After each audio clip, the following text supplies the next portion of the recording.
전 출애굽기 20장, 26장은 이제 성막의 구조와 그 사이즈, 즉 규모가 어떻게 되는지를 이제 기록한 내용입니다. 하나님께서 이제 시내산 꼭대기에서 모세에게 이제 성소 안에 들어갈 그 등잔대와 그 다음에 떡상을 만들 거, 그 다음에 이제 지성소 안에 들어갈 언약궤를 만들 거를 다 말씀하신 이후에 이제 성막의 구조를 이렇게 만드는데, 구조에 대해서 그 크기와 구조에 대해서 이렇게 말씀하시는데, 여기에 보면 좀 특이한 게, 왜 성소 안에는 세 가지가 들어있죠. 그 북쪽에는 떡상이 있고 남쪽에는 등잔대가 있지만 그 성소와 지성소 사이에 앞에는 뭐가 있어요? 분향단이 있죠. 분향단이 있어야만 됩니다. 그 향단에 향에 불을 피워서 향로에 담아가지고 그 향을 피워가지고 연기가 자욱하게 만들어갖고 지성소 안으로 들어갈 때 휘장 가운데로 들어가서 그것이 하나님을 보일 수 없도록, 그러고 그 앞에서 이 연기를 피워가지고 하나님 앞에 불 위에다가 그 피를 뿌리고 거기서 1년에 한 번씩 대속죄일 날 제사를 드려야 되거든요. 그런데 분향단에 대한 얘기는 없어요. 언제 나오느냐? 이 분향단은 누가 있어야만 되느냐면 제사장이 이제 있어야 되는데, 제사장이 이제 가장 큰 직무 중에 하나는 분향단에 향단에 불을 붙여가지고 향을 피워 들어가서 제사를 드리는 거거든요.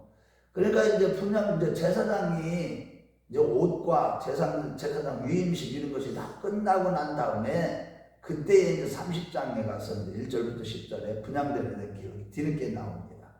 자, 어찌됐든 간에 이제 바로 이제 성막에 대한 이제 구조와 그 사이즈 크기를 이렇게 말씀하고 계시는데, 성막의 모양도요, 성소와 지성소 안에 이 규빗이 30규빗과 길이는 30규빗, 폭은 10규빗 돼가지고, 그렇게 하고 이 지성소 안은 가로 세로가 전부 다 10규빗으로 해갖고 정방형으로 똑같이 사각형으로 딱 만들고, 그 다음에 이제 직사각형으로 성소를 이렇게 만드는데 10규빗과 20규빗이에요, 가로 세로가.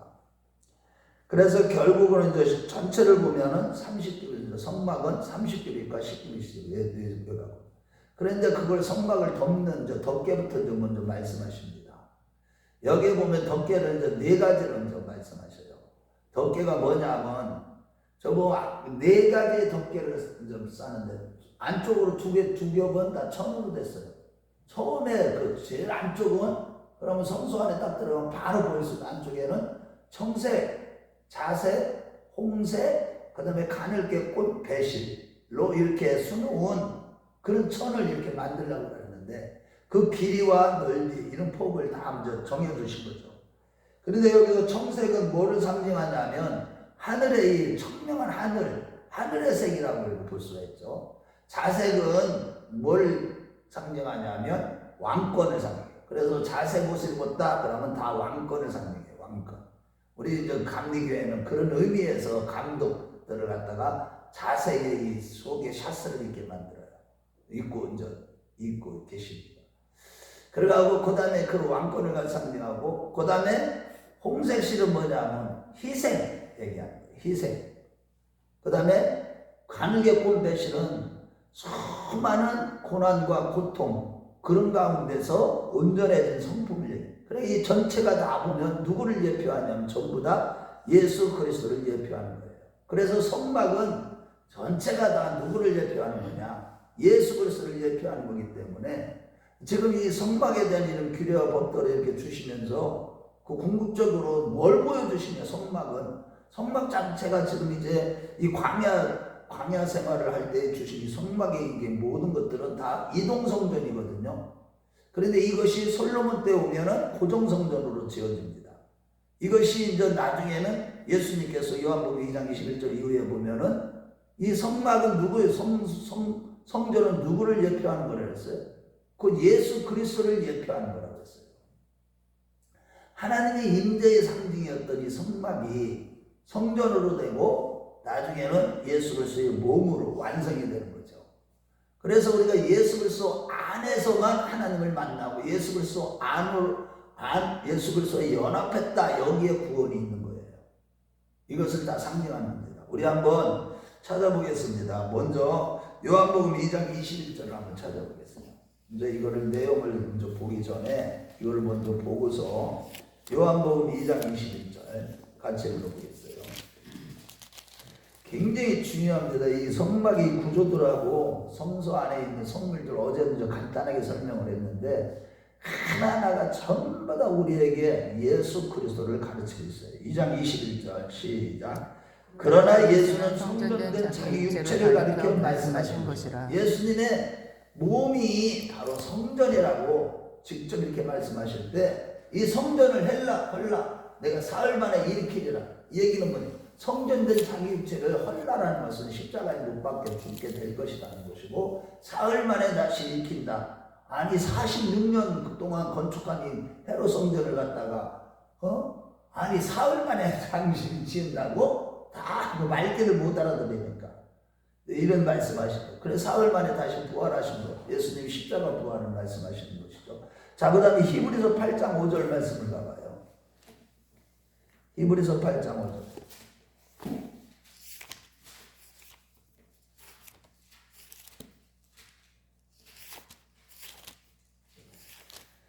자, 다 같이 읽겠어요. 8장 5절 시작. 그들이 섬기는 것은 하늘에 있는 것의 모형과 그림자라. 모세가 장막을 지으려 할 때 지시하심을 얻은 것 같으니 이르시되 삼가 모든 것을 산에서 내게 보이신 본을 따라 지으라 하셨느니라. 이 하늘에 있는 모형과 그림자라는 거예요. 그러니까 이 성막이나 성전이나 이 모든 것들을 그 안에 있는 모든 구조 이런 모양들 전부 다가 다 보면은 하늘에 있는 것들의 모형들이에요. 그래 요한계시록 21장 22절 말씀에 보면은 이 성소 안에 하늘에 보면은 다 누가 없어요.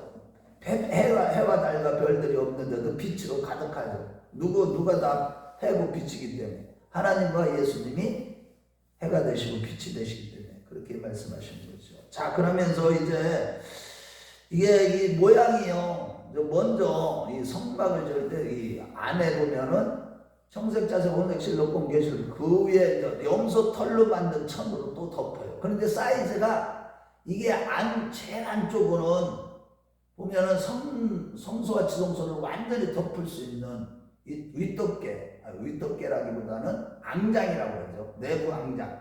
제일 안쪽에는요 이렇게 아름답게 화려한 이렇게 수놓은 이 그룹들의 모양을 이렇게 수놓은 이런 천을 이렇게 덮으라고 하면서 길이도요 밑에서 한 규빗 정도 떨어지게 딱 텐트를 치더래야 돼. 그렇게 하고 나서 그 위에 이제 바로 그 위에 또 다른 외부 앙장을 갖다 염소털로 짠 배를 갖다가 동글동글 또 짝하는데 그것은 이제 길이가 28규빗인데 요거는 30규빗이 돼갖고 완전히 땅에 닿을 수 있도록 이렇게 덮어버리고 그 위에다가 이제 덮개 2장을 넣는데 그 위에는 이제 바로 위에는 이제 양의 가죽인데 붉은 피로 물들여가지고 붉은색으로 물들인 양의 가죽으로 덮으라고 해요. 그 다음 그 바로 위에 가장 바깥 위에는 뭘로 다 덮으냐? 그 해달의 가죽으로 까만 해달의 가죽으로 완전히 덮으라고 했어요. 그래가지고요 이것들은 이제 가만히 구조적으로 연구해 보면은 거기에 벌레 한 마리도 그 다음에 날씨가 이게 기온차가 있어갖고 습기가 많이 차거든요.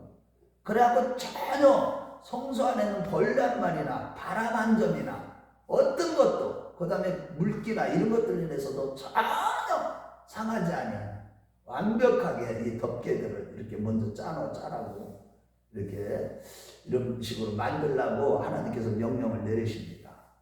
그런데 여기에서 이제 덮개들의 모양 가운데서 그 내부 쪽으로 가면은 화려하지만 겉으로 가면 갈수록 어때요? 외관상으로 보면은 볼품 없죠. 까맣게 이제 덮어버리니까. 그런데 이것도 누구를 뭘 상징하냐? 예수 그리스도를 대표하는 것이죠. 이사야서 53장 2절 말씀에 보면 뭐라고 그랬어요? 그는 흠모할 만한 아무런 것도 외관상으로 보면 아무것도 없다는 거예요. 우리 한번 이사야서 53장 2절로 한번 찾아보겠어요. 흠모할 만한 모습이 있는가? 예수 그리스도.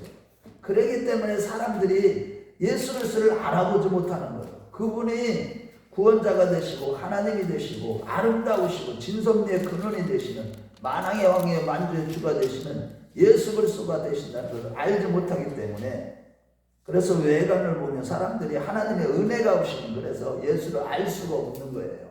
그분이 우리 하나님이라고 고백이 안 나오는 거예요. 자, 우리 같이 읽어봐요. 시작. 그는 주 앞에서 자라나기를 연한 숲도 없고 마른 땅에서 나온 뿌리 같아서 고운 모양도 없고 풍채도 없은즉 우리가 보기에 흠모할 만한 아름다운 것이 없도다. 그래, 얘 외관상으로 보면 그냥 요셉의 아들 그 목수 아니냐 이렇게 하는 거예요. 유대인들조차도요. 그러니까 이게 구원은요, 예수 그리스도를 아는 지식은요 오직 하나님의 은혜로만 되는 거예요. 성령으로만 예수 그리스도를 알게 되는 거예요. 지식으로 아는 예수 그리스도는요 그 예수가 구원자 예수님이 아니에요. 그래서 우리는 항상 조심해야 되는 게 신앙생활하면서 예수 그리스도를 알아갈 때 성령으로 알아가게 해요. 성령으로. 그래서 성경 읽을 때마다 항상 기도해야 돼요. 모든 성경은 하나님의 감동으로 된 것을, 교훈과 책망과 이런 것들이 다 뭘로다만 하나님의 감동으로 된 것이기 때문에 성령의 감동으로 성령이 알게 하실 때 이 성경 말씀이 다 풀어지는 거예요.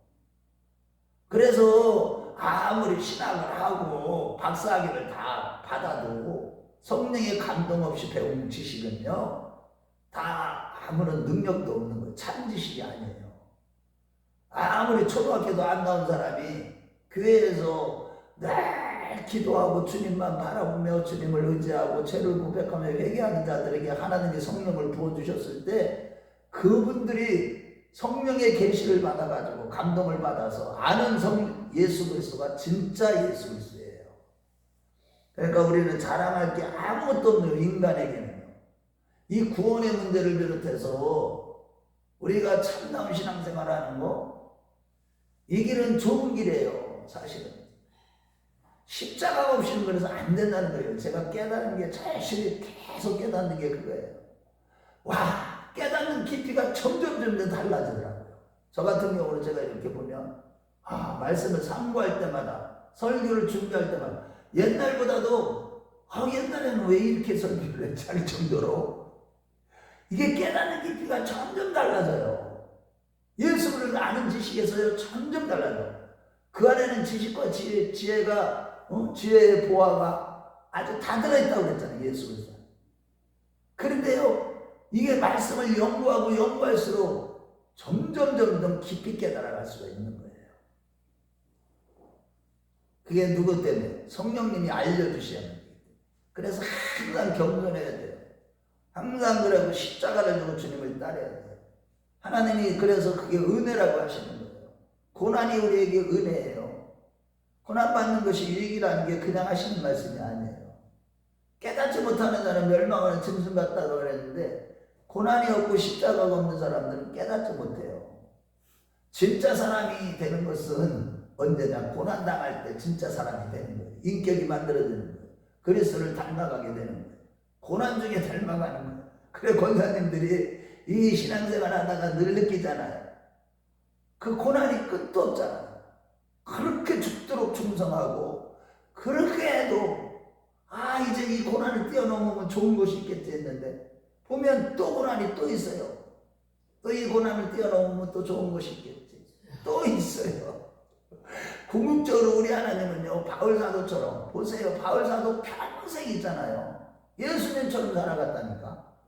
겉사람은 날마다 호표했다니까요. 속사람이 날마다 새로워졌다. 다 그런 얘기예요. 이게 신앙생활은 그거예요. 속사람이 새로워졌다. 육성이 죽어지고 내가 삭제되고 예수 그리스도로 충만해지는 건데 이게 육적인 자에서 신령한, 육신에 속한 자에서 신령한 자로 변화되는 이 과정을 우리는 성화라고 해요. 성화. 이 성화되는 과정을 갖다 구원의 완성이라고 해요. 구원을 이루어가는 것이라고 해요. 성경에서. 바울사도는 그걸 가르치는 거예요. 구원을 이루어가면 이루갈수록 내 안에서 누가 존귀 여김을 받게 돼요. 빌립보서 2장 10절 말씀에 어쩌든지 내 안에서 그리스도께서 존귀 여김을 받기를 원하노라. 자기는 그는 흥하여갖고 나는 쇠하리라 세례 요한이 얘기한 것처럼 우리 자신은요 깨어지고 부서지고 할 때마다 날마다 속이 새로워지는 거예요. 그러니 바울 사도는 이런 것을 경험하니까 고린도서 6장 10절에 그런 고백을 하게 되는 것이죠. 그래서 저와 여러분들이 항상 그리스도를 닮아가기 위해서 애쓰는 것이 정말 중요해요. 우리 주 예수 그리스도를 알기에 게으르지 말라는 거예요. 베드로서 1장 8절의 말씀에 이런 것이 있어 너희로 흡족한 점. 그럴 때 예수 그리스도를 알아갈 때 뭐라 하냐, 믿음의 덕이 생기는 거고, 덕에 지식이 생기는 거고, 지식의 형제 위에 사랑이, 이런 것들이 그냥 알아져요. 사랑이 그냥 내 안에 그냥 내가 스스로 만들어가고 사랑해야지, 사랑이 아니야.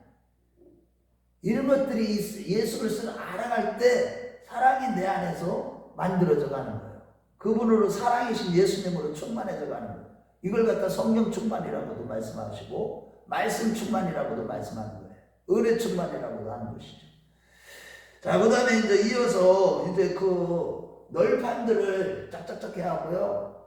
이게 이 성소하고 지성소 사이에 전부 다 벽이 널판으로 됐는데, 널판 밑받침을 은받침으로 하고, 그 다음에 성소 이제 휘장들은 다 갈고리로 텐트 치듯이 골고리를 다 만들고, 널받침을 딱 만들어. 어쩌면 이게 성막에 이게 뭐라 그래? 본체라고 했었죠. 본체를 이제 벽을 만드는 거예요, 벽을. 이 벽을 만드는데 널판으로 만든 실팀나무로 만든 조각목으로 만드는데, 이제 이쪽에 몇 개 하고 다 동서남북으로 다 해가지고 그거를 이제 그 띠라는 게 무슨 그냥 가죽띠나 헝겊띠 아니에요. 이제 막대기인데, 막대기 동그랗게 그 막대기를 널판들이 다 연결하기 위해서 짝짝짝짝 끼어 들어가게 착착착착 돼 있어요. 그래가지고 거기에 그 쭈루루루 끼워가지고 한 몸이 딱 되게 만들고, 그러면서 밑에 기둥들이 이제 저기 성소와 지성소 사이에 4기둥, 이쪽에 6기둥 해가지고, 여기 왜냐면 이 휘장이 이제 들어가는 바깥 휘장이 있고 안쪽에 성소와 지성소 안에 휘장이 또 있죠. 그런데 이런 것들을 다 만들게 하셨고, 여기 이 널판도 마찬가지예요. 그 은받침은 왜 하필이면 널판 밑에는 은받침을 하게 하셨을까? 그 은이라는 것은요, 성결함을 상징하는 거예요. 하나님을 만나고 우리가 주님 안에서 은혜를 받기 위해서는 우리 자신이 성결해야 된다는 거예요. 그래서 성결 예식을 그렇게 주신 게 레위기서 11장부터 13장까지. 먹는 것까지도 다 아주 성결한 음식을 먹으라고 할 정도로 우리는 성결해야 됩니다. 성결함이 없이는 예수 그리스도의 보혈의 피로 우리가 구속의 은혜를 입은 자들은 성결한 자들이 성결한 자. 이 성결해지고 거룩함을 이뤄가는 것이죠. 그런 자들이 하나님을 배우게 되는 것이죠. 거룩함이 없이는 우리 주 예수 그리스도를 배울 수 없느니라, 히브리서 12장에 말씀하신 것처럼. 자, 그 다음에 이제 이게 약소하게 만들고 대충 하는 거예요. 그 다음에 이제 뭘 얘기하냐면 휘장을 만드는데, 그 성소와 지성소 사이를 보면은 너희를 위해서 휘장을 만들어라, 이런 말씀이에요. 그 휘장에는 똑같아요. 청색, 자색, 홍색 실로, 간괴권 배실로 이 휘장을 만드는데, 성소와 지성소 사이에 늘어뜨리는 이 휘장은 예수 그리스도의 육체를 상징하는 거예요. 거기 그룹들 두 그룹을 항상 만들으라는 건, 지성소하고 성소 위에 천장은 이 그룹을 만들라고 그랬잖아요. 휘장의 모양 정교하게. 그룹이 있다는 것은 하나님이 임재하는 장소다, 이런 뜻이에요. 항상 하나님의 보좌 앞에는 두 그룹이 있어요. 그룹이라는 것은 천사를 얘기하는 것이죠. 그래서 이사야서 6장에도 보면은 성소 안에서 누구를 봐서 그룹 천사를 이렇게 보게 되는 것이죠. 그룹 천사가 이제 와서 입에 이제 이사야의 입술 찢어서 입으로 지은 죄를 다 씻어줘서 버려주시는 그런 역사도 보여주시죠. 자, 그런데 이러한 그룹은 우리가 이제 잘 알다시피 뭘 얘기하냐면 예수 그리스도의 육체를 말한다고 그랬어요. 아까도 살펴봤지만 히브리서 8장을. 그래서 예수 그리스도의 육체가 십자가에서 찢어졌다는 거예요. 성소의 휘장이 위에서부터 아래로 그냥 예수님이 십자가에서 죽으실 때 확 찢어졌잖아요. 그 얘기는 뭐냐면 이제 하나님과 인간 사이 하나님을 만나러 가려면 어떻게 해야 돼? 휘장이 있어도 만날 수가 없어요. 그런데 이제 휘장이 찢어졌다는 얘기, 십자가에서 구속의 사역이 완성되고 나서 저희 죄 있는 상태로는 하나님을 배울 수가 없는 거예요. 하나님의 영광을 볼 수가 없는 거예요. 누구도. 그래서 로마서 3장 23절에 모든 사람이 죄를 범하였으니 하나님의 영광에 이르지 못하더니 라고 말씀하시는 것이죠. 그런데 이 휘장을 그렇게 지으라고 그랬고, 그 다음에 이제 바깥이요. 그러니까 성막 바깥에서 성소로 들어오는데도 휘장으로 만드는데 거기에는 두 그룹의 모양은 없습니다. 이렇게 하고 이제 기둥들도 이제 세우고, 기둥들 밑에는 좀 노수로 만들려고 했죠. 이 노도 마찬가지 이제 믿음을 상징하는 것인데 강인함이가. 자, 이제 결론이에요. 이렇게 하나님께서 이 성막을 이렇게 구조를 정확하게 하나 이렇게 다 말씀하시고 사이즈와 크기와 높이와 그 다음에 모양과 이 형체를 이렇게 다 만들게 하시는 건 전부 다 의미가 있습니다. 우리 하나님은 지극히 거룩하신 하나님이라는 거예요. 거룩하신 하나님 앞에 우리가 그분 앞에 구원을 받기 위해서 우리도 거룩해. 내가 거룩하니 너희도 거룩할지니라. 교회를 다닐 때 예수를 믿음으로 우리가 구속의 은혜를 입었어도 이제 거룩함을 이루어가는 성화의 과정을 밟을 때 이제는 우리가 구원을 완성하게 되는 거예요. 그래서 끊임없이 우리가 회개로 충만한 삶을 살아가는, 그래서 날마다 주님을 배웠고 주님의 임재를 날마다 느끼고 주님과 동행하는 저와 여러분들 다 되시길 주의 이름으로 축원합니다.